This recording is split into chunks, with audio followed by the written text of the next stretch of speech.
Maître, Jacques le mineur. je peux te parler un moment? Bien sûr. Je suis... Pardonne-moi, je n'ose pas souvent prendre la parole. Tu ne parles pas en vain. C'est une bonne qualité. Je voulais te poser une question. Vas-y. Tu nous envoies sur la route parce que nous sommes capables de guérir les malades et les infirmes. C'est bien ce que tu nous as dit. Oui. Alors t'es en train de me dire que j'ai la capacité de guérir les gens?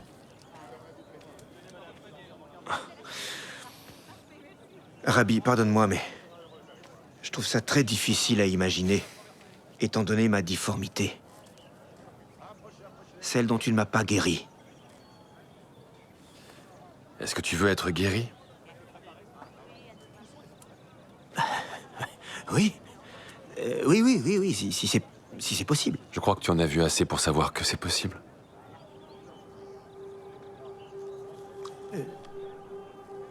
Pourquoi tu ne l'as pas fait? Parce que j'ai confiance en toi. Quoi? Jacques, mon ami. Mon précieux Jacques le mineur. Tu dois m'écouter avec toute ton attention.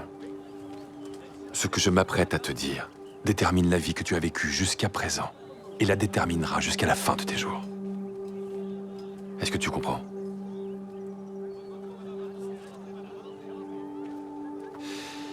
Avec la grâce de Dieu, je pourrais te guérir.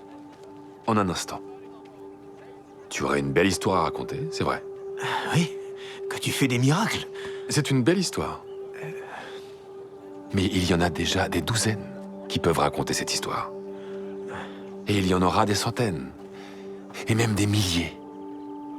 Je veux que tu penses à l'histoire qui t'est propre. Pense-y bien durant ce périple. Si je ne t'ai pas guéri, Jacques, c'est pour que tu proclames que tu es capable de louer ton Dieu qui t'a laissé comme tu es. C'est pour que tu te concentres sur ce qui compte infiniment plus que le corps que tu habites. Pour que tu montres aux gens que tu peux être patient envers ta souffrance, ici, sur cette terre, parce que tu sais que tu vivras une éternité sans plus jamais souffrir. Peu sont ceux qui peuvent comprendre cela.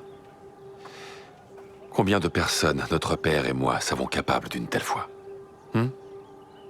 Pas grand monde. Mais les autres, ils sont tellement plus... Tellement plus quoi? Je sais pas trop, ils sont plus forts. Plus qualifiés. Je t'aimerai toujours, Jacques. Mais je ne veux plus jamais entendre cela. Je sais à quel point c'est facile de citer le psaume de David. De dire « Je reconnais devant toi le prodige, l'être étonnant que je suis ». Mais ça ne rend pas les choses plus aisées. Et dans ce groupe, ça ne fait pas me sentir autre chose qu'un poids qu'on traîne. Toi, un poids? Pour commencer, c'est bien plus facile de se faire à ton pas lent et prudent que de supporter le tempérament de Simon. Crois-moi. Es-tu rapide? Est-ce que tu impressionnes les gens quand tu marches? Peut-être que non. Mais ce ne sont pas ces choses qui comptent pour notre Père, Jacques. Toi, tu vas accomplir plus pour moi que ce dont la plupart des gens rêvent.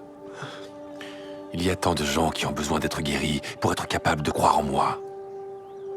Ou de gens qui ont besoin d'aide parce que leurs cœurs sont pleins de noirceur. Mais toi, tu n'es pas comme eux. Certains seront guéris et d'autres ne le seront pas. Parce que notre Père qui est aux cieux a un plan pour eux qui peut parfois sembler mystérieux. Nous devons nous rappeler ce que Job a dit. Le Seigneur a donné et le Seigneur a repris. Que le nom du Seigneur soit béni.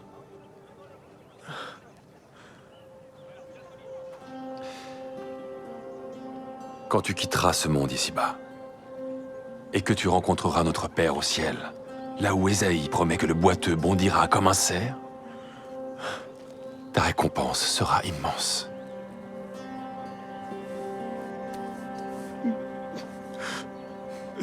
Alors accroche-toi encore un peu. Et quand tu te seras trouvé toi-même et que tu trouveras la véritable force dans toutes tes faiblesses, tu feras de grandes choses en mon nom. Et ce, malgré ta souffrance. Tu marqueras des générations de ton empreinte. Est-ce que tu comprends? Oui.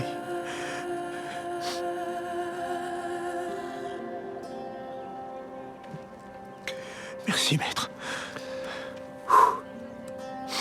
Un homme dans ton état, qui guérit les autres. Oh, quelle vision divine. J'ai hâte d'entendre tes histoires quand tu reviendras. Shalom, mon frère. Shalom. Et, Jacques, souviens-toi, un jour tu seras guéri. Ce n'est qu'une question de temps. Oui. Shalom, mon frère. Shalom.